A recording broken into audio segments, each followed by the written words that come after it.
11 de febrero 2024, Siddhartha, página 56. El barquero.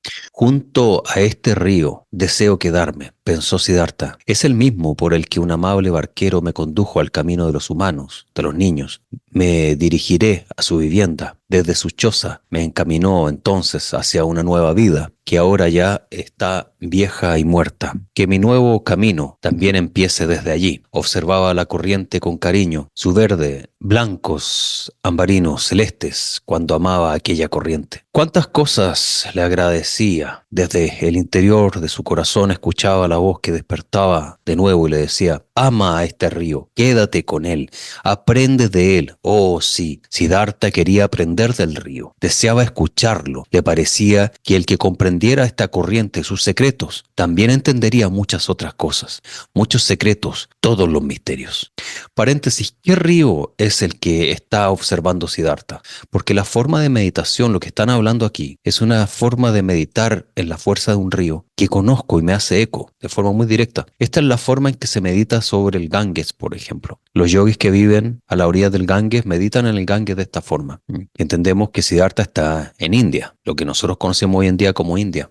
Hoy únicamente podía conocer un secreto del río, el que se apoderó de su alma. Se daba cuenta de que el agua corría y corría, siempre se deslizaba y sin embargo siempre se encontraba allí en todo momento. Y no obstante, siempre era agua nueva. ¿Quién podía comprenderlo? De Siddhartha. No, tan solo tenía un vislumbre. Escuchaba un recuerdo lejano, unas voces divinas. Siddhartha se levantó. El rugido del hambre en el estómago se hacía insoportable. Mientras sufría, continuó su camino a lo largo de la ribera, contra la corriente, escuchando el rumor y los alaridos de su estómago. Cuando llegó a la lancha de cruce, la halló dispuesta para la salida. A su lado estaba el mismo barquero que había conducido al joven Samana. Siddhartha le reconoció al momento. También el barquero había envejecido mucho. ¿Quieres pasarme?, preguntó. El barquero se sorprendió al ver a un hombre tan distinguido viajar solo y a pie. Le acogió en su barca y abandonó la orilla. Has elegido una vida muy bella, declaró el viajero. Debe de ser muy hermoso vivir junto a estas aguas y deslizarse por su superficie. El remero se balanceó sonriente y repuso: es hermoso, señor, como tú dices, pero ¿acaso no es bella la vida toda y todos los trabajos? Quizá, pero yo envidio el tuyo. Oh, pronto te cansarías. Esto no es para gentes elegantes. Siddhartha sonrió. Ya me miraste una vez por mis ropajes y además, con desconfianza. No te gustaría aceptarlos, barquero, puesto que a mí me molestan. Debes saber que no tengo con qué pagarte. El señor bromea, dijo el barquero, festivo. No bromeo, amigo. Mira, ya una vez crucé en tu barca por el río, gracias a tu bondad. Hazlo también hoy y acepta mis vestidos como pago. ¿Y el señor piensa seguir su viaje sin vestidos? Lo que me gustaría es no proseguir el viaje. Lo que más me apetecería, barquero, es que me dieras un delantal y así poder quedarme como ayudante tuyo, o mejor, como tu aprendiz, pues primero debo aprender a llevar la barca. Durante largo tiempo el barquero observó al forastero como si buscara algo. Ahora te reconozco, manifestó por fin. En otra ocasión dormiste en mi choza, hace mucho tiempo, quizás más de 20 años. Yo te llevé al otro lado del río y nos despedimos como buenos amigos. ¿No fuiste un samana? De tu nombre no me acuerdo. Me llamo Siddhartha y era un samana cuando me viste por última vez. Bienvenido seas, Siddhartha. Yo me llamo Vasudev. Espero que también hoy seas mi invitado, que duermas en mi choza y me cuentes de dónde vienes y por qué te molestan tus elegantes ropas. Habían alcanzado el centro del río y Vasudev tuvo que remar con más fuerzas para ir contra la corriente. Su trabajo era tranquilo y él bogaba con su mirada fija en la proa de la barca, con sus brazos curtidos. Siddhartha se hallaba sentado y le observaba. Recordó entonces que ya en aquel su último día de samana habíase despertado en su corazón el amor hacia aquel hombre. Agradecido, aceptó la invitación de Vasudev. Cuando llegaron a la orilla, le ayudó a atar la barca en los postes. Después el barquero le invitó a entrar en la cabaña y le ofreció pan y agua. Siddhartha lo comió con gusto, como también los frutos del mango que le ofreció el barquero.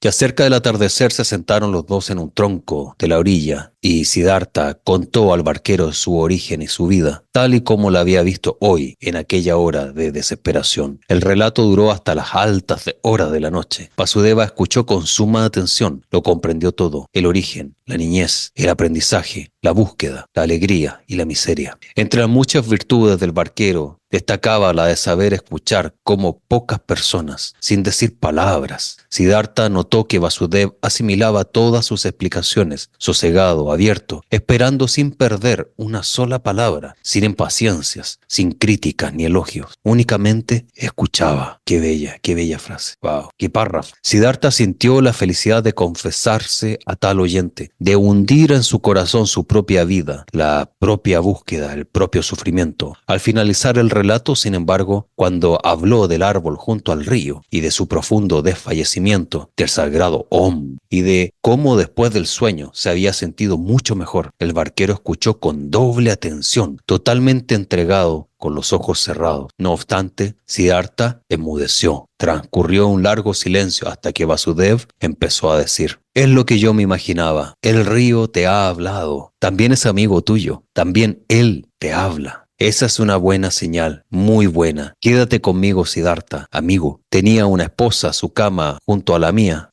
Tenía una esposa, su cama está junto a la mía, pero ha muerto ya hace mucho tiempo y vivo solo. Convive conmigo, hay sitio y comida para ambos. Te lo agradezco, declaró Siddhartha. Te lo agradezco y acepto. Y también te doy las gracias por haberme escuchado tan bien. Hay pocas personas que sepan escuchar y no encontré a nadie que lo hiciera como tú. También quiero aprender esto de ti. Lo aprenderás, contestó Vasudeva. Pero no de mí. Yo lo aprendí del río y a ti también te lo enseñará. El río lo sabe todo y todo se puede aprender de él. Mira, ya te has enterado por el agua de que es necesario dirigirse hacia abajo, descender, buscar la profundidad. El rico y distinguido Siddhartha se convierte en remero. El sabio Brahman Siddhartha se convierte en barquero. También eso te lo ha enseñado el río. Progresarás asimismo con el resto.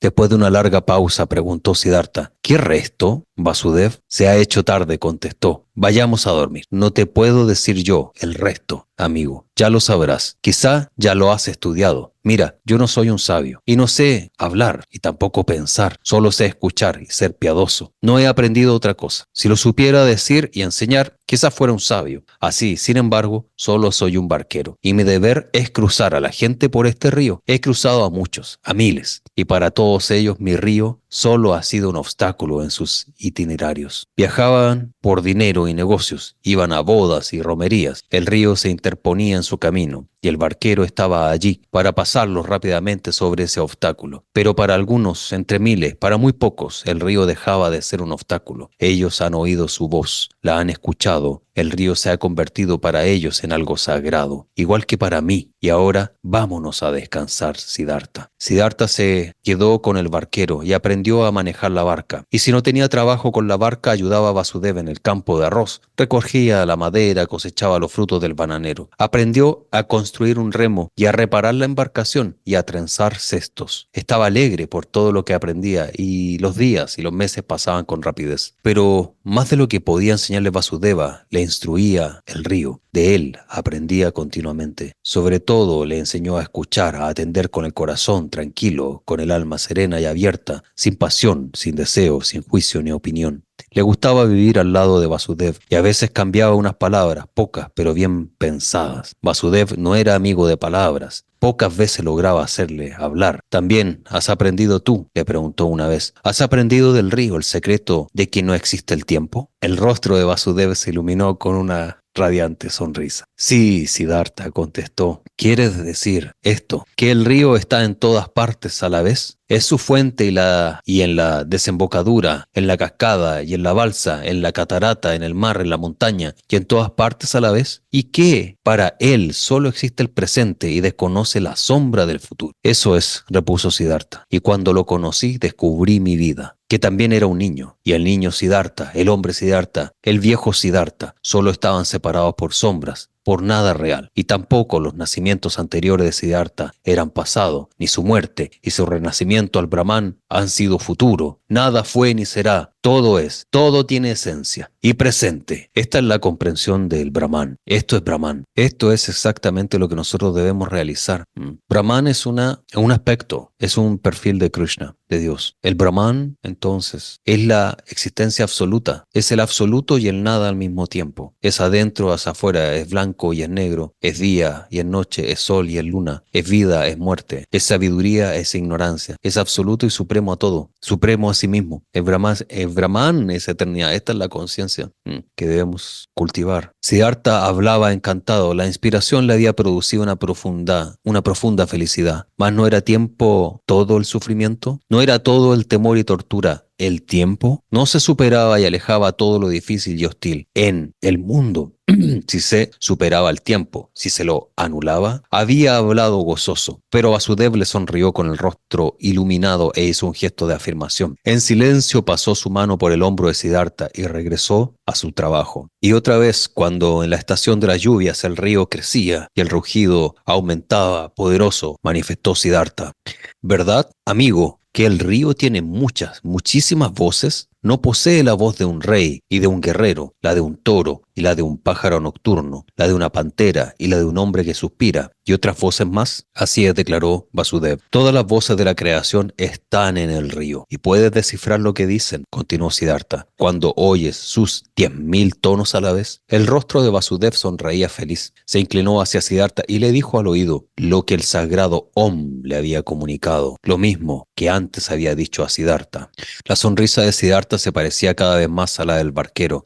Era casi igual de brillante, expresaba casi la misma felicidad, brillaba igual en sus 1.000 pequeñas arrugas, era equivalente en inocencia y en madurez. Muchos de los viajeros, al ver a los dos barqueros, los tenían por hermanos. A menudo se sentaba por la noche en el tronco, junto a la orilla, en silencio escuchaban el susurro del agua, que para ellos ya no era la corriente, sino la voz de la vida, de la existencia, de lo que siempre será. Y a veces ocurría que al escuchar ambos al río, pensaban en las mismas cosas, en una conversación de anteayer, en un viajero cuya cara y destino les interesaba, en la muerte, en su niñez, y los dos, en el mismo instante que habían escuchado del río algo bueno, se miraban mutuamente, pensando ambos exactamente igual. Se sentían felices ante la misma contestación por idéntica pregunta. Algunos de los viajeros percibían que que de la barca y de los barqueros emanaba algo especial. A veces ocurría que un viajero, después de haber observado la cara de los barqueros, empezaba a narrar su vida, sus pesares, confesaba sus pecados y terminaba pidiendo consuelo y consejo. En otras ocasiones le pedían permiso para quedarse una noche con ellos y así poder escuchar la voz del río. También sucedía que llegaban curiosos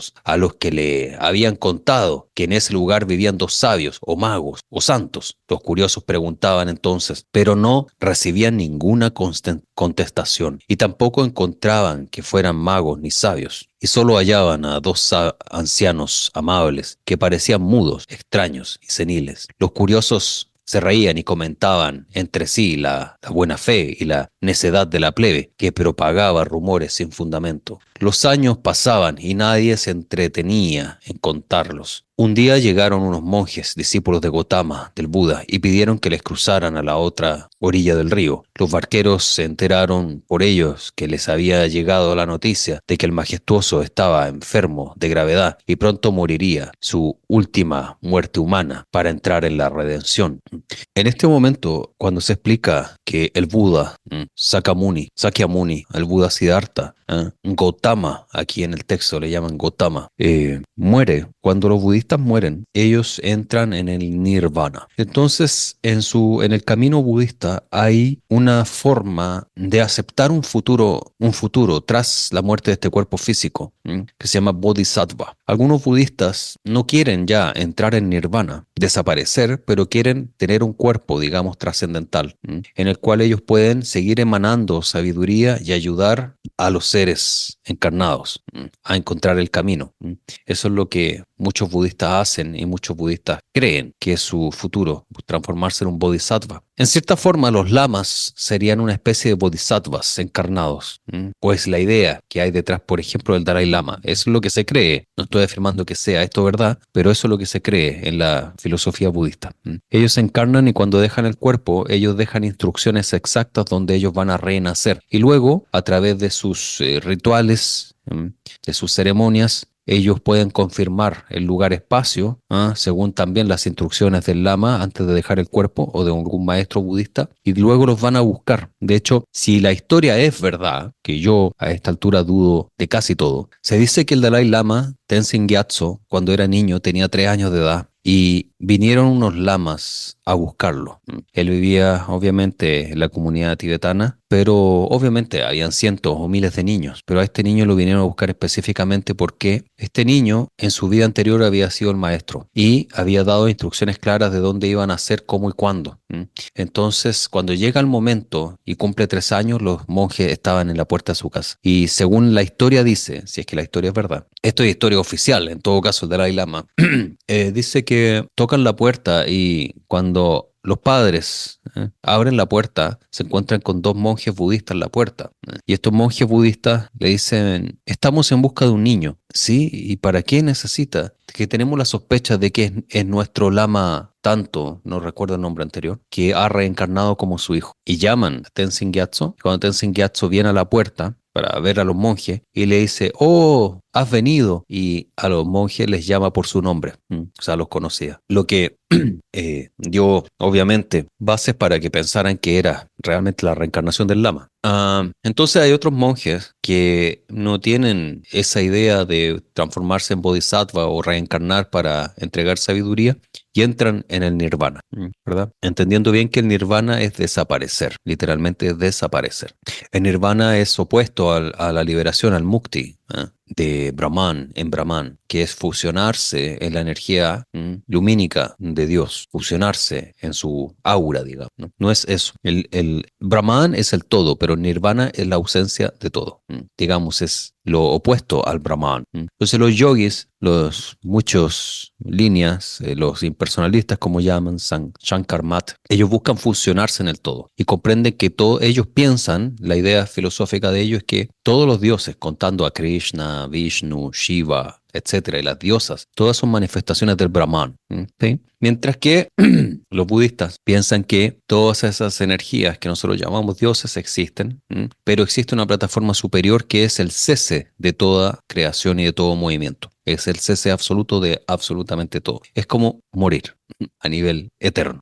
Es apagarse. Desde un punto de vista Vaishnava, esto es posible. Entrar en Brahman o entrar en Nirvana, claro que es posible. Pero luego esas almas vuelven a ser despertadas de ese suicidio espiritual, vuelven a ser despertadas y entran nuevamente en el torrente de karma, de Mahamaya.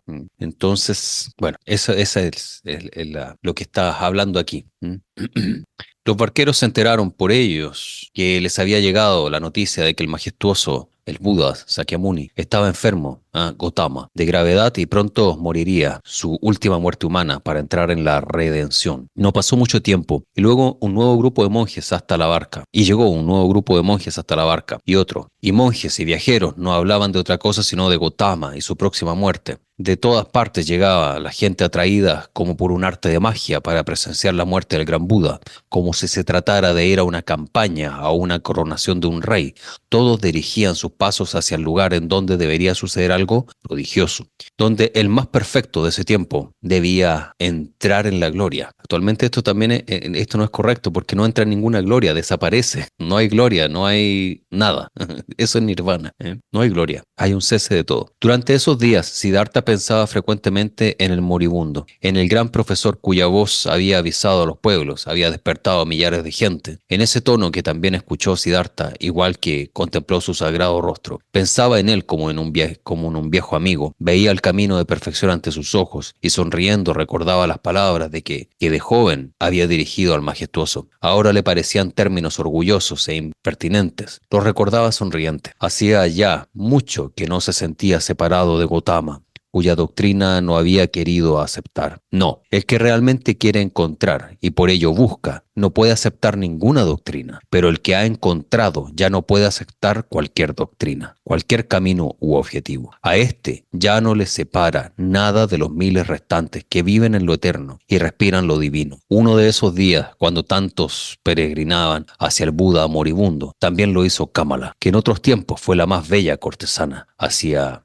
ya tiempo que se había retirado de su vida anterior, había regalado su jardín a los monjes de Gotama, se había refugiado en su doctrina y pertenecía al número de las amigas y bienhechoras de los peregrinos. Junto con el pequeño Siddhartha, su hijo, había puesto en camino al recibir la noticia de la próxima muerte de Gautam. Iba a pie y vestía con sencillez. Con su chiquillo andaba por la orilla del río, pero el niño se cansó pronto. Quería regresar, descansar, comer. Estaba impaciente y lloriqueaba. Kamala tuvo que detenerse varias veces. El pequeño se hallaba acostumbrado a imponer su voluntad y Kamala debía darle comida y consuelo. El niño no comprendía por qué tenía que hacer aquella penosa y triste peregrinación con su madre, hacia un lugar desconocido, hacia un hombre extraño, pero que era un santo y se estaba muriendo. ¿Qué le importaba al chiquillo que se muriera? Los peregrinos se hallaban lejos de la barca de Vasudev, cuando el pequeño Siddhartha obligó a descansar otra vez a su madre. También Kamala se encontraba fatigada y mientras el muchacho se comía un plátano, sentóse ella en el suelo, cerró un poco los ojos y se dispuso a descansar. Pero de improviso Kamala lanzó un grito de dolor. El muchacho la miró asustado y vio como las mejillas de su madre estaban pálidas de horror. Debajo de su vestido asomó una pequeña serpiente negra que acababa de morder a Kamala. Los dos juntos se echaron a correr en busca de otros seres humanos y pronto llegaron cerca de la barca. Allí se desplomó Kamala, pues no pudo continuar en pie. El niño abrazó y besó a su madre mientras no cesaba de gritar. También Kamala pidió socorro hasta que sus gritos llegaron a oídos de Vasudev, que se encontraba junto a la barca. Se les acercó rápidamente, cogió a la mujer entre sus brazos y la llevó a la barca, mientras el pequeño corría a su lado. Pronto llegaron a la choza donde se encontraba Siddhartha, encendiendo el fuego de la cocina. Levantó la vista y lo primero que vio fue al niño, que le recordaba de una manera extraña cosas pasadas. Seguidamente contempló a Kamala, a la que reconoció inmediatamente, a pesar de encontrarse desmayada en los brazos del barquero. Ahora comprendió también que el rostro del pequeño le llamó la atención, porque era su propio hijo, y el corazón le saltó dentro del pecho. Lavaron la herida de Kamala, pero ya estaba negra. El vientre de la mujer se había hinchado. Le dieron a beber una tisana. Poco a poco Kamala volvió en sí. Yacía en el lecho de Siddhartha, en la choza. Inclinado a su lado se encontraba Siddhartha, el que en otros tiempos la había amado tanto. Le parecía un sueño. Sonriente miró el rostro de su amigo, únicamente percatóse de su situación poco después. Recordó la mordedura y llamó temerosa al pequeño. No te preocupes, está aquí, declaró Siddhartha. Kamala le miró a los ojos, empezó a hablar con lengua pesada debido a la paralización del veneno. Te has vuelto viejo, querido, dijo. Tus cabellos ya son grises, pero aún pareces el joven Samana que se acercó a mi jardín sin vestido y con los pies polvorientos. Te asemejas más a él ahora que cuando nos abandonaste a Kamaswami y a mí, sobre todo en los ojos. Siddhartha, sí, yo también me he vuelto vieja. ¿Me has reconocido? Siddhartha sonrió. Al momento, Kamala querida. Kamala señaló a su hijo y continuó. ¿Y a él? ¿Es tu hijo? Siddhartha desvió la mirada y cerró los ojos. El pequeño echóse a llorar. Siddhartha lo sentó en sus rodillas y le dejó que llorase. Acarició sus cabellos y al contemplar su rostro infantil, se acordó de una oración de los brahmanes que había aprendido siendo niño. Empezó a pronunciarla lentamente como un cántico. El pasado y la niñez le dictaban los versos y con ese canto monótono el niño se tranquilizó. De vez en cuando todavía lloriqueaba, pero por fin se durmió. Siddhartha lo depositó en la cama de Vasudev. El barquero se hallaba en la cocina y preparaba un poco de arroz. Siddhartha le miró y Vasudeva contestó con una leve sonrisa. Morirá, balbuceó Siddhartha en voz baja. Vasudeva afirmó con la cabeza. Su amable rostro se hallaba iluminado por el fuego de la cocina. Kamala volvió en sí otra vez. El dolor le contraía el semblante. Los ojos de Siddhartha notaban el sufrimiento en su boca y en sus pálidas mejillas. Lo leía en silencio, con atención, esperando, entregado al sufrimiento. Kamala se percató y buscó su mirada. Luego manifestó: ahora me doy cuenta de que tus ojos también han cambiado. ¿En qué conozco que tú eres Siddhartha? Lo eres y no lo eres. Siddhartha no habló. En silencio fijó sus ojos en los de Kamala. ¿Lo has conseguido?, preguntó Kamala. ¿Has encontrado la paz? Siddhartha sonrió y colocó su mano sobre la de Kamala. Ya me doy cuenta, continuó Kamala. Ya lo veo, yo también encontraré la paz. La has hallado, repuso Siddhartha en un susurro. Kamala continuaba con la mirada fija en los ojos de Siddhartha. Pensó que había querido peregrinar hacia Gotama para ver el rostro de una persona perfecta, para respirar la paz, y en vez de Gotama se había encontrado con Siddhartha. Pero también había salido bien, como si hubiera visto al perfecto e iluminado. Quiso decírselo a Siddhartha, pero la lengua ya no le obedecía. Continuó Siddhartha mirándola en silencio y notó cómo la vida se apagaba en sus ojos, cuando el último dolor estremeció sus ojos y los veló al encontrarse sus miembros por última vez. Siddhartha le cerró los párpados con los dedos. Durante mucho tiempo permaneció sentado mirando la cara de Kamala. Contempló su boca cansada y vieja, con sus labios delgados, y se acordó de que en la primavera de su vida la había comparado con un higo recién abierto. Durante mucho tiempo leyó en el rostro pálido las arrugas del cansancio. Se llenó de esa imagen y vio entonces su propia cara, igual de blanca y de marchita. A la vez pudo observar los dos rostros jóvenes, de labios rojos, de ojos ardientes, y la sensación de presente y simultaneidad le llenó totalmente, con un sentimiento de eternidad. En ese momento sentía más profundamente que nunca el carácter indestructible de toda la vida, de la eternidad, de cada instante. Cuando se levantó, Vasudeva había preparado un poco de arroz, pero Siddhartha no comió. Prepararon un lecho en el establo donde se hallaba la cabra y Vasudeva se marchó a dormir. Siddhartha, en cambio, salió y pasó toda la noche delante de la cabaña, escuchando al río que bañaba el pasado, rodeado a la vez de todos los tiempos de su vida. De vez en cuando se acercaba a la puerta de la cabaña para saber si dormía el niño. Muy pronto de madrugada, aún antes de salir el sol, salió Vasudev de la cuadra y se acercó a su amigo. ¿No has dormido?, le dijo. No, Vasudeva. He permanecido aquí y he escuchado la voz del río. Me ha dicho muchas cosas. Me ha llenado profundamente con la idea de la unidad. Has sufrido, Siddhartha, pero veo que la tristeza no ha entrado en tu corazón. No, amigo. ¿Cómo podría estar triste? Yo he sido rico y feliz. Ahora lo soy todavía más. Me han regalado a mi hijo. Bienvenido sea tu hijo. Pero ahora, Siddhartha, empecemos a trabajar, pues hay mucho por hacer. Kamala ha muerto en el lecho en que murió mi esposa. También haremos fuego en la misma colina en que encendí la hoguera para mi mujer. Y mientras el niño seguía dormido, levantaron la pira. Wow. Siddhartha aquí, Jai. Qué bello, qué bello. Wow. Qué historia fuerte, qué linda historia, de todas maneras. ¿Alguna pregunta sobre lo que acabamos de leer? ¿Alguna observación frente a este tema? Me pongo los audífonos. Sí. Bellísima lectura de Siddhartha como muestra aquí evidencia, ¿sí?, cómo funciona la vida muchas veces y lo que sucede con Kamala. Por lo demás, se fijan que hay un juego de palabras interesante debido a que Kamala, Kama significa deseo, también se puede traducir como placer. Si se fijan en español, la palabra kama también hace sentido. Y Kamala era esta mujer que vivía del antiguo oficio, digamos, y que entonces compartió con Siddhartha una buena parte de su vida también, cuando Siddhartha la conoce y todo. Y Siddhartha conoce los placeres de la vida gracias a Kamala. O sea, Siddhartha experimenta el mundo debido a Kamala. Siddhartha jamás hubiera encontrado la verdad si no hubiera conocido a Kamala. ¿Sí? Porque el placer también se debe entender como energía divina, divinidad. De hecho, Krishna tiene un nombre que es Kamadev. Kamadev significa literalmente es la versión védica de Cupido. Kamadev es el dios del amor que se encarga de enamorar a las personas. La historia de Cupido viene de Kamadev. Es una historia védica, es una divinidad védica. Pero Kamadev también es un nombre para Krishna, porque finalmente él es el dios del amor. Él es el amante máximo, universal. Entonces Kamala, ella va caminando y va a ver cuando el Buda deja el cuerpo, pero resulta que la vida la sorprende. Y aparece esta serpiente que la muerde, la envenena y Kamala muere ahí frente a Siddhartha. Esto muestra también que uno debe estar siempre en meditación. Cuando hacemos meditación tenemos que saber que no tenemos una cuenta de vida que sepamos cuántos días nos quedan, ¿sí? En cualquier momento se nos puede interrumpir la historia. Y eso no tiene que ver con la edad, eso tiene que ver con la vida misma, karma y otros engranajes que son invisibles, ¿verdad? Por eso que debemos vivir en plenitud, Cada uno de nuestros días debemos vivirlo en plenitud, en felicidad, en servicio, meditar, cantar los santos nombres. Cada día tiene que ser un día de plenitud.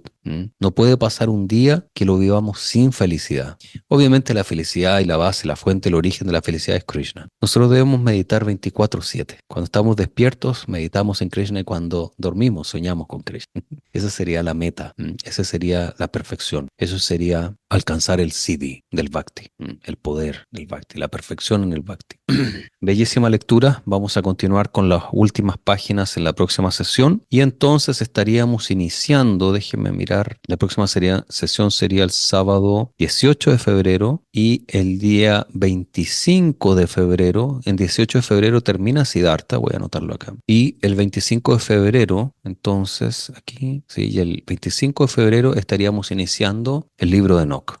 Hace años atrás, varios años atrás, leímos este libro, lo leímos en Paulim, en el canal, en YouTube. Me acuerdo que varios estuvieron presentes en esas sesiones, ¿sí? Omi Krishnadasi estaba ahí, sí me acuerdo. ¿Ya? Nos veíamos siempre ahí. Sanatana también estaba. ¿Ya?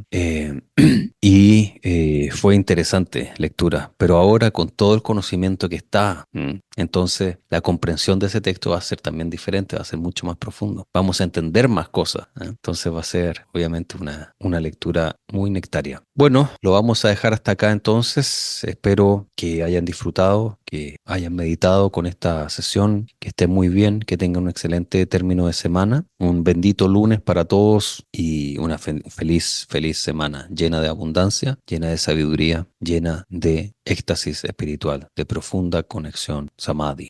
Hagamos lo que tenemos que hacer en el mundo, pero mantengámonos en samadhi siempre. 100% absorto en Radha y Krishna y actuamos como robots. Hacemos lo que tenemos que hacer sin apego al resultado. Hagámosle caso a Krishna, él sabe lo que está diciendo. Bueno, felicidades a todos, bendiciones, un abrazo gigante, espero estén todos muy bien y nos encontramos el próximo sábado en el Kata.